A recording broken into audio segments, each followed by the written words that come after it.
Todos tenemos una historia que contar.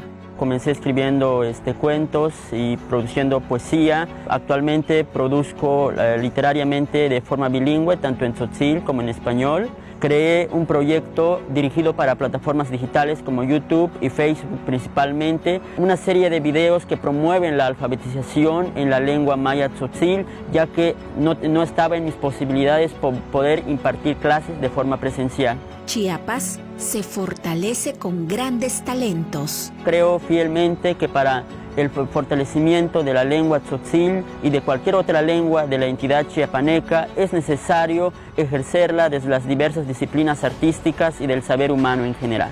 La profesión o las disciplinas en las que he incursionado, o estos sueños, estas locuras o estos proyectos, pues es llevarme al Premio Nacional de la Juventud 2020-2021 en fortalecimiento a la cultura indígena. La riqueza de Chiapas es su tierra y su gente. Los compañeros y compañeras de los pueblos originarios realmente se enfoquen en atender y en fortalecer la lengua y la cultura tzotzil, celtal o de cualquier otra hacia el interior de las comunidades, no hacia afuera. Mi nombre es Andrés Tachiquiní, soy promotor cultural, poeta y comunicólogo. Soy de la comunidad de Chiquinibalbó del municipio de Sinacantán, Chiapas.